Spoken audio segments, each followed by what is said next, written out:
एक बार पुनः आप लोगों का वेलकम करता हूं, स्वागत करता हूं बीएनजी कोचिंग सेंटर के इस प्लेटफॉर्म से। और जैसे कि आप लोगों को विदित है, समस्या है तो समाधान भी टाइटल के नाम से आप लोगों को मैथ और साइंस विषय से संबंधित डाउट सेशन आप लोगों के इस टाइटल के नाम से सॉल्व किए जा रहे हैं। और आज जो है हमारा जो टॉपिक है बच्चों समांतर श्रेणी है, जिसकी एक सेशन हमने जो है कंप्लीट कर दिया है। जिन भी बच्चों ने नहीं देखा है वो कृपया इससे पहले वाली जो वीडियो है आप लोग उस पर जो है जरूर चेक कर लें। प्ले लिस्ट पर आकर आप लोग चेक कर सकते हैं। और उसके बाद अगर आपने वो वीडियो देख ली उसके बाद ही आप लोगों को ये वीडियो समझ में आने वाला है। समांतर श्रेणी का आज हमारा दूसरा महत्वपूर्ण सेशन। आज हम लोग बच्चों कुछ बेसिक कॉन्सेप्ट की और में बात करेंगे, चर्चा करेंगे समांतर श्रेणी के ऊपर। उसके बाद हम लोग एक दो क्वेश्चन इंपॉर्टेंट आपकी जो एनसीईआरटी बुक में है उनको हम लोग सॉल्व कर देते हैं। तो चलिए बच्चों शुरू करते हैं आज के समांतर श्रेणी के दूसरा सेशन का के बेसिक कॉन्सेप्ट की ओर। तो चलिए बच्चों आज जो हमारा बेसिक कॉन्सेप्ट है, सबसे पहले मैं बच्चों सूत्र लिख देता हूँ समांतर श्रेणी का। समांतर श्रेणी का एनो पद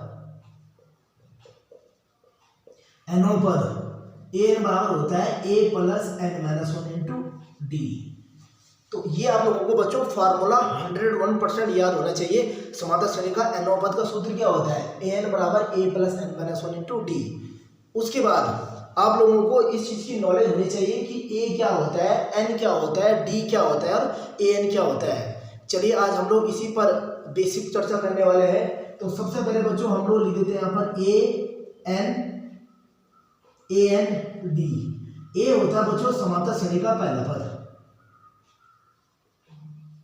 समांतर श्रेणी का पहला पद।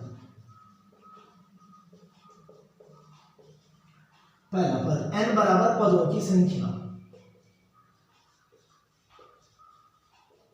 ए एन बराबर अंतिम पद, समांतर श्रेणी का अंतिम पद। डी बराबर सर्वांतर। अब हम बच्चों इन पर चर्चा करेंगे। पहला पद, तो उससे पहले बच्चों मैं आप लोगों के सामने एक एपी यहां पर रख देता हूं, 2 4 6 8 डॉट डॉट इनफिनिटी तक ये आगे कंटिन्यू है। तो यहाँ पर 2 4 6 8 आप लोगों को अच्छे से दिख रहा होगा। तो बच्चों अगर मैं इसी के ऊपर आप लोगों को इसे समझाने का प्रयास करता हूँ, देखो यहाँ से a इक्वल टू 2, पहला पद यहाँ से 2 है, ठीक है बच्चों। यहाँ पर पहला पद क्या है, 2 है। पदों की संख्या वो होती है बच्चों, इसमें कितने पद हैं, कुल कितने पद हैं, पदों की संख्या है कुल कितने पद हैं। तो इसमें 1 2 3 4 कितने पद है बच्चों, 4। तो एन इक्वल टू लिख देता हूँ मैं बच्चों क्या, 4। एन इक्वल टू नहीं सॉरी एन इक्वल टू लिख देता हूँ 4। पदों की संख्या कितनी है, 4 है। उसके बाद बच्चों अंतिम पद, एन बोलते हैं अंतिम पद। आप लोगों को अच्छे से दिख रहा होगा, इसमें कुल 4 पद है। अंतिम पद कौन सा बच्चों, 8वां, यानी जो चौथा पद है वही क्या है, अंतिम पद है, यानी वो क्या है बच्चों, 8। तो एन इक्वल टू बच्चों 8। यहाँ पर आप लिख सकते हैं चौथा पद। तो चौथा पद क्या है बच्चों, 8 है। अब हम बढ़ते हैं बच्चों सर्वांतर डी। सबसे इंपॉर्टेंट है बच्चों सर्वांतर, आप लोगों को अच्छे से समझना है सर्वांतर क्या चीज हुई। तो देखो सर्वांतर निकालने के लिए बच्चों सबसे पहले मैं आप लोगों को सूत्र बता देता हूं। तो सूत्र है उसका है d1 equal to a2 minus a1, d2 equal to a3 minus a2, d3 equal to a4 minus a3। ये आप लोगों को बच्चों इसी तरह से आगे कंटिन्यू है, इसी तरह से मैंने इसे डॉट डॉट कर दिया है, यानी इसी तरह से आगे कंटिन्यू है। फिलहाल हम d3 तक हम लोग चर्चा करते हैं। तो देखिए बच्चों इसी वाले से मैं d1 d2 d3 निकालना आप लोगों को अच्छे से समझाऊंगा। तो उससे पहले बच्चों ये होता है हमारा a1, ये होता है हमारा a2, ये a3, a4। जब ये a1 है तो ये a2 भी होगा, ये a3 a4 होगा। यानी यहाँ पर a इक्वल टू 2 लिखा है, आप इसे a1 के बराबर कर सकते हो, यानी a को ही a1 बोला जाता है बच्चों। सिंपल शब्दों में a1 इक्वल टू a। तो अब हम लोग देखिए बच्चों a2, दूसरा पद क्या है यहाँ पर 4। तो 4 माइनस 2 इक्वल टू 2। a3 होता d3 होता है बच्चों a3 यहाँ पर 6, अब 4 इक्वल टू 2। d3 होता है बच्चों a4 हमारे पास 8 और ये हमारे पास 6 इक्वल टू 2। इस तरह से बच्चों हमारा d जो है सब जगह 2 आ रहा है। सर्वांतर का बच्चों मतलब होता है क्या है, सर्वधनंतर, यानी जो अंतर होगा वो सर्व यानी कॉमन होगा, सर्वधनंतर जो कॉमन जो कॉमन चीज होगी बच्चों सब में एक ही होगा, अंतर होगा कॉमन चीज होगा। यानी यहाँ पर आप लोगों को दिख रहा कॉमन क्या है बच्चों, दो एक ही नंबर बार रिपीट हो रही है, यानी D1 D2 D3 ये क्या है बच्चों सब जगह बराबर है, तो उन्हीं को बच्चों क्या बोला जाता है AP। अब आप लोग इधर बच्चों थोड़ा इधर ध्यान दें, जो AP होता है बच्चों क्वेश्चन पेपर में दो टाइप का आता है, आपके एनसीईआरटी बुक में है 5.1 में आप लोग चेक कर सकते हो, ऐसे क्वेश्चन है बना हुआ कि निम्न में से कौन सी संख्या AP बनाती है कौन सी नहीं, यदि जो बनाएंगी उसके अगले 3 या 4 पद ज्ञात कीजिए, इस टाइप से आप पे क्वेश्चन है, आप लोग जरूर चेक करें। तो वहाँ पर बच्चों थोड़ा दिक्कत ये आती है, आप लोगों को जितने भी टर्म दे रखे होते हैं AP दिए होते हैं, आप लोगों को क्या करना होता है बच्चों, उनको सबको D1 D2 D3 D4 इस मेथड से आप लोगों को सॉल्व करना होता है। अगर वो D समांतर हो गया तो हम लोग क्या बोलते हैं कि जो AP है वो क्या बनाते हैं बच्चों, जो हम पे AP दे रखी होगी वो ये AP बनाएगी, अदरवाइज नहीं बनाएगी। अब बच्चों आप लोगों को हर बार D1 D2 D3 D4 D5 निकालने की जरूरत नहीं है। अगर पेपर में लिखा हुआ आता है AP, जैसे मैंने यहाँ पर लिखा हुआ है AP 2 4 6 8, इस तरह से मैंने लिखे हुए हैं, अगर ऐसे लिखा हुआ था तो आपको केवल D1 चेक करना है बच्चों, D1 चेक करना है। आप लोगों को D2 D3 D4 चेक करने की बिल्कुल भी जरूरत नहीं है, क्योंकि पेपर में लिखा हुआ है AP, तो वही संख्याएं AP बनाती हैं जिनका क्या होता है बच्चों D समान होता है, वही AP बनाते हैं, अदरवाइज AP नहीं बनाते बच्चों। उम्मीद करता हूँ आप लोगों को अच्छे से समझ में आ रहा होगा। चलिए अब हम लोग बच्चों यहाँ से हमने सारी चीजें हम लोगों ने सीख लिया है, यहाँ से हमने D सीख लिया है, AN सीख लिया, जो बेसिक चीजें हैं बच्चों वो हमारे दिमाग में 101% आ गया है। अब बच्चों एक चीज का आप लोग ध्यान रखोगे, यहाँ पर जो है AP लिखा हुआ है, तो देखो यहाँ पर कई बच्चे जो है कन्फ्यूज होते हैं, D देखो बच्चों माइनस में आ सकता है, A की वैल्यू नेगेटिव हो सकती है, D नेगेटिव हो सकता है, AN नेगेटिव हो सकता है, लेकिन पदों की संख्या कभी भी बच्चों नेगेटिव नहीं हो सकती, क्योंकि हमें काउंट पॉजिटिव से करना होता है बच्चों। 1 2 3 4 5 हम लोग पॉजिटिव लेते हैं, इसमें जो टर्म लेते हैं हम लोग पॉजिटिव लेते हैं, तो n जो है कभी भी बच्चों क्या नहीं होता है, n कभी भी क्या नहीं होता, नेगेटिव नहीं होता। आप लोग ध्यान रखना है, n का मान आप लोगों का कहीं पर भी नेगेटिव नहीं आएगा, तो n का जो मान होता है वो सकारात्मक मान होता है, पॉजिटिव मान होता है। चलिए बच्चों आप लोग इसकी एक स्क्रीनशॉट लीजिए, फिर हम आज के सेकंड सेशन का पहला क्वेश्चन इंपॉर्टेंट क्वेश्चन हम लोग करते हैं, स्क्रीनशॉट लीजिए आप लोग। आज का जो पहला क्वेश्चन है बच्चों वो कुछ इस प्रकार से है, AP 10 7 4। फर्स्ट क्वेश्चन है AP 10 7 4 10 7 4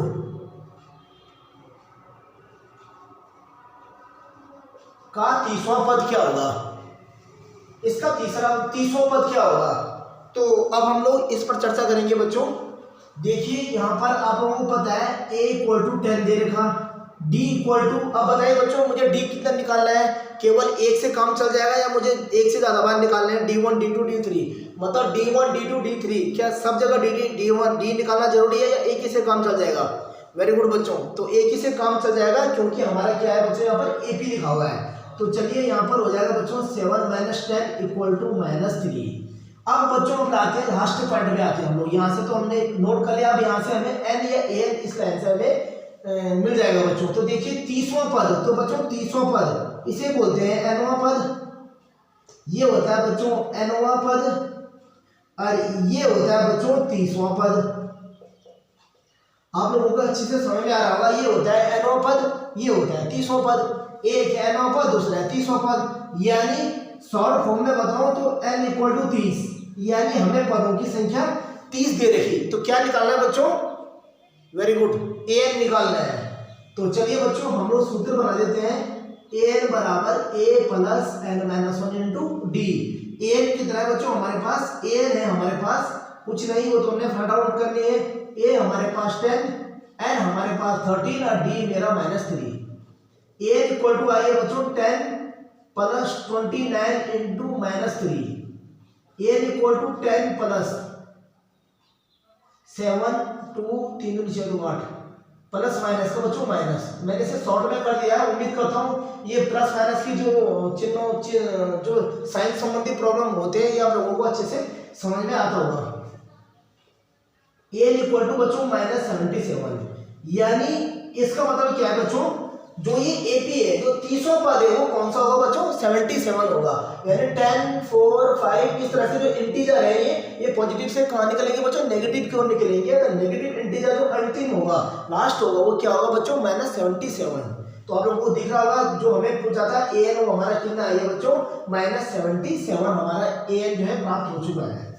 तो इस तरह से हमारे जो है आज के सेकंड सेशन का पहला क्वेश्चन बच्चों बहुत ही छोटा क्वेश्चन था, इंपॉर्टेंट क्वेश्चन था, आप लोगों को समझ में आ गया होगा। आप लोग इसकी स्क्रीनशॉट लीजिए, तब तक हम लोग नेक्स्ट क्वेश्चन की ओर बढ़ते हैं। वो है AP3, 8, 13, 13, 18 का कौन सा पद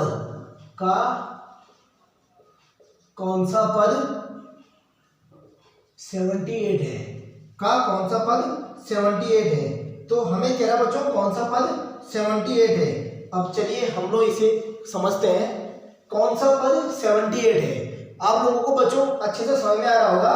यानी हमें पूछा क्या है, सबसे पहले इस लाइन को यहाँ से हम लोग AD फाइंड आउट करते हैं, लास्ट यहाँ से हमें N या AN इस साइड से हमें मिलेगा। तो सबसे पहले यहाँ से देखो बच्चों, A = 3, D = 8 - 3 = 5। यहाँ से हमें AD प्राप्त हो चुका है। अब यहाँ से हमें N या AN प्रश्न के अनुसार प्राप्त होगा। तो चलिए बच्चों यहाँ से देखिएगा कौन सा पद 78 है। अब बच्चों पद किसे बोलते हैं, N, यानी बोला कौन सा पद 78 होगा। यानी आप लोगों को दिख रहा होगा वो जो AN है वो हम पे 78 है और N हमें पूछा गया है। आप लोगों को अच्छे से समझ में आ गया होगा, क्योंकि मैंने जो है आप लोगों को जो शुरू में बताया था वो बेसिक कॉन्सेप्ट इसलिए बताया था ताकि आप लोगों को आगे जो सवाल हम हल करेंगे उसमें कोई भी दिक्कत ना हो। चलिए अब आगे से कंटिन्यू करते हैं। तो हम लोग क्या करते हैं बच्चों, अब nवां पद का सूत्र लगाते हैं, A + n - 1 × D। पहला पद हमारे पास 3, n हमने निकालना है और D हमारे पास है 5 और an हमको दे रखा 78। 3 + n - 1 × 5 = 78। 3 + 5n - 5 = 78। इनको बच्चों घटा दो तो ये आ जाएगा -2 + 5n = 78। तो 5n = -2 इधर जाएगा तो बच्चों +2 में हो जाएगा, 78 + 2। तो 5n = हो जाएगा बच्चों 80, n = 16। तो n का मान क्या आ गया बच्चों 16। हमें पूछा क्या था, हमें पूछा n की वैल्यू थी। तो देखो बच्चों क्या आई है, n = 16। तो यानी हमारा जो है सेकंड जो हमने जो आज का जो सेकंड क्वेश्चन किया था कर रहे हैं हम, उसका आंसर हमें क्या मिल गया बच्चों, बिल्कुल राइट मिल गया, n = 16। यानी इसमें कुल कितने पद है बच्चों, इसमें जो है पदों की संख्या इसमें 16 है। जो 16वां पद है वो कितना है बच्चों, 16वां पद हमारा कौन सा हो गया बच्चों, 16वां पद हमारा 78 हो गया है। 16वां पद 78 हो गया है। तो आज का ये दूसरा क्वेश्चन बच्चों कंप्लीट हुआ। आप लोग इसकी स्क्रीनशॉट लीजिए, तब तक हम लोग इसके बाद हम लोग आगे तीसरा क्वेश्चन करते हैं। बच्चों निम्नलिखित समांतर श्रेणियों में से प्रत्येक श्रेणी में कितने पद हैं, प्रत्येक श्रेणी में कितने पद हैं। तो पहले AP यहाँ पर लिख देता हूँ आप लोगों के सामने। उन्होंने AP हमें गिवन है 7, 13, 19 ... 205। वो कह रहा है कितने पद हैं। तो यानी बच्चों ये तो आप लोगों को इजीली समझ में आ गया होगा। यहाँ तो उन्होंने इस पर शब्दों में बता रखा कितने पद हैं। यानी हमें क्या निकालना है बच्चों, n हमें निकालना है। तो अगर हमें n निकालना है तो हमें इस लास्ट से क्या प्राप्त होता है बच्चों, या तो हमें n प्राप्त होता है या हमें an प्राप्त होता है। दोनों में से एक देगा और एक पूछेगा। तो यहाँ से हमें बच्चों n पूछा है तो देगा क्या बच्चों, an। तो ध्यान रखना बच्चों, n दो चीज होंगे हमारे पास इस साइड, यहाँ से तो हमें A D प्राप्त होंगे, इधर से हमें प्राप्त होते हैं n या an। अगर हमें n दिया है तो 100% है an निकालना पड़ेगा, यदि an दिया है तो हमें n निकालना पड़ेगा प्रश्न के अनुसार। तो चलिए बच्चों यहाँ से हम देख लेते हैं A = 7, D = 13 - 7, D = 6। इस हिसाब यहाँ से बच्चों हमें an = क्या प्राप्त है 205 और हमें n की वैल्यू फाइंड आउट करनी है। तो चलिए हम लोग an = A + n - 1 × D वाला फार्मूला लगा देते हैं। हमारे पास an दे रखा 205, A हमारे पास आ रखा 7, n हमने निकालना है और D हमारे पास है बच्चों 6, D हमारे पास है 6। तो चलिए अब हम आगे से कंटिन्यू करते हैं। ये हो जाएगा 7 + n - 1 6 इक्वल टू, मैं इसे कुछ नहीं कर रहा हूँ, इसको इस साइड इसको इस साइड, यानी राइट इक्वल टू, मतलब राइट को कर रहा हूँ, राइट हैंड साइड को लेफ्ट हैंड साइड के इक्वल कर रहा हूँ। तो ये मैंने इक्वल कर दिया है। यहाँ से मैं 7 प्लस 6 है माइनस 6 इक्वल टू 205, 7 से 6 गया बच्चों, 1 प्लस 6n बराबर 205। इसके बाद बच्चों हम लोग क्या करेंगे, 1 प्लस 6n इक्वल टू हमारा 205 था, 6n equal to 205 minus 1, 6n equal to 205, 6n equal to 205, then n equal to 205 upon 6, 6 3 दा 82, 24, 6 4 दा n इक्वल टू 34। तो n की वैल्यू कितनी प्राप्त होगी बच्चों, हमें यहाँ से 34 प्राप्त हो गई है। तो आज का जो तीसरा क्वेश्चन था बच्चों वो समाप्त हो चुका है, कंप्लीट हो चुका है। अब हम लोग बचे हैं बच्चों आज के नेक्स्ट क्वेश्चन की ओर, जो हमारा 5वां क्वेश्चन है। तब तक आप इसके स्क्रीनशॉट लीजिए। आज का जो चौथा क्वेश्चन है बच्चों वो एक बार आप लोगों के सामने पढ़ लेता हूँ। वो कह रहा है ये एक एपी में 50 पद है, एक एपी में 50 पद है, यानी n इक्वल टू हो गया बच्चों कितना, 50 पद है, यानी n इक्वल टू हो गया बच्चों 50, जिसका तीसरा पद 12 है। तो तीसरे पद को क्या लिखते हैं बच्चों, a3 इक्वल टू 12, तीसरा पद 12 तो a3 इक्वल टू 12, और अंतिम पद को बोलते हैं बच्चों an, वो कितना है बच्चों 106। वो कह रहा है इसका 29वां पद क्या चीज है, यानी a29 हमें क्या करना है बच्चों, फाइंड आउट करना है। चलिए अब एक बार हम लोग क्वेश्चन को दोबारा समझ लेते हैं। वो कह रहा है किसी एपी में 50 पद है, तीसरा पद 12 है, अंतिम पद 106 है, इसका 29वां पद निकालिए। तो बच्चों ये क्वेश्चन बनाया तो बड़ा ही टफ है, लेकिन है बहुत ही बच्चों बहुत ही सिंपल है। आप लोग जरा एन और ए एन में गौर करें, एन और ए एन में, यहाँ पर एन और ए एन में आप लोग थोड़ा सा गौर करें। वो कह रहा है पद तो कितने हैं 50, पद कितने हैं 50, और अंतिमवा पद कौन सा है 106, यानी इसका मतलब है मैं इसे A50 बराबर 106 100% लिख सकता हूँ, क्योंकि 50वां पद 106 है, तो A50 बराबर 106 हो जाएगा। तो चलिए अब हम इसे आगे कंटिन्यू कर लेते हैं। जो हमारा A3 है बच्चों वो कितना है 12, और हमारे पास A50 आई है कितना 106। अब देखो A3 बराबर होता है A प्लस 2D 12, ये जगह A प्लस 49D बराबर 106। यहाँ से हम लोग दो समीकरण हम लोगों ने जनरेट कर दिया है।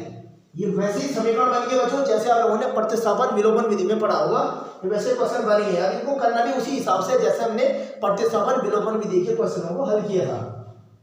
अब देखो बच्चों तीसरा पद 12, 50वां पद 106, अब दोनों समीकरण को घटा दीजिए।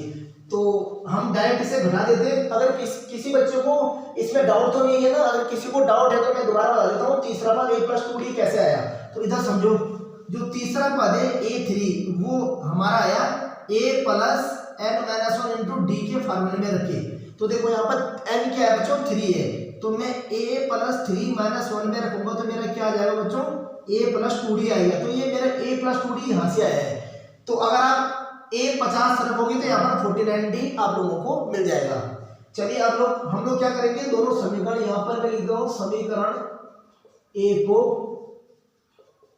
2 से घटाने पर, तो समीकरण नंबर 1 में रहा है A plus 2D equal to A plus 2D minus A plus 4D equal to 12 minus 106।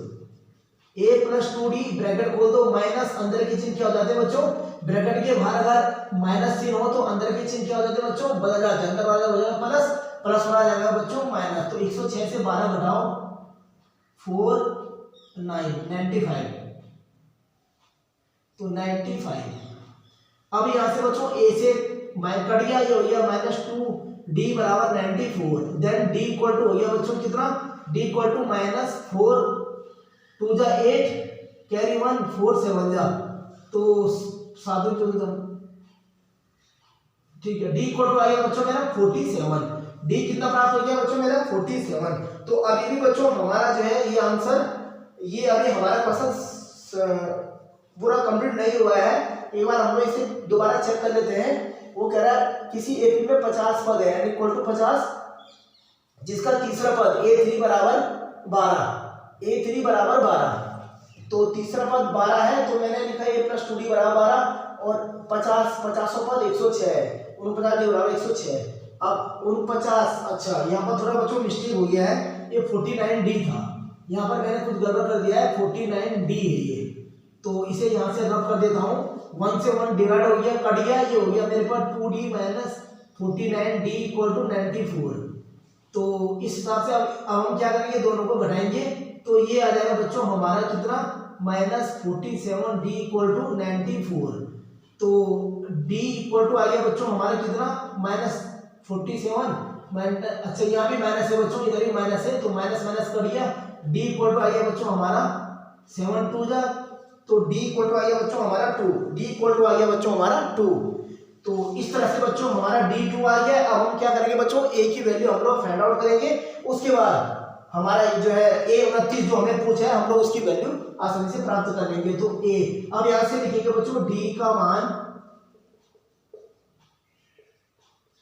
समीकरण 1 में रखने पर, तो रखिए समीकरण नंबर 1, समीकरण नंबर 1 है a प्लस 2d बराबर 12, a प्लस 2d बराबर 12, तो यहाँ पर a plus 2 into d2 equal to 12, a plus 4 equal to 12, then a equal to 8। a हमारे पास प्राप्त हो चुका है, d हमें मिल चुका है। अब हम लोग बच्चों तलाश करेंगे किसकी, अब हमें ad प्राप्त हो गया, अब हमें a29 निकालना है, तो यानी a29 बराबर हो जाएगा a प्लस 28d। कहाँ से बच्चों, जैसे मैंने ये वाला बचाया था a3 वाला, वैसे आप लोग a29 को निकाल दो, ये a प्लस 28d। अब यहाँ पर a वैल्यू क्या है बच्चों मेरे पास 8, 28 इंटू d क्या है मेरे पास 2, तो 8 प्लस 16, 2 2 4 5, तो 64, यानी हमारा जो 29वां पद आ गया बच्चों, कितना आ गया बच्चों 64 हमारा 29वां पद आ गया है, जो हमें पूछा था वो हमें बच्चों प्राप्त हो चुका है 64। तो चलिए बच्चों आज ये कुछ 4 क्वेश्चन वेरी इंपॉर्टेंट थे, प्लस आप लोगों को बेसिक कॉन्सेप्ट सिखाया। उम्मीद करता हूँ आप लोगों को बड़े अच्छे से समझ में आ गया होगा। अब हम बच्चों मिलते हैं अपनी नेक्स्ट वीडियो के साथ, उसमें मैं आप लोगों को बच्चों प्रूव करने बताऊंगा। जैसे यहाँ पर 8 29 64 है, तो ये 64 है, तो आप लोग प्रूव कैसे करोगे कि वहाँ पे में 64 ही आ रहा, या आप लोगों को कैसे पता लगेगा एग्जाम में कि मेरा 8 29 64 आएगा, वो मैं अपनी नेक्स्ट वीडियो में आप लोगों को बताने वाला हूँ। आज के लिए बच्चों इतना ही, आप लोग इसकी स्क्रीनशॉट लीजिए।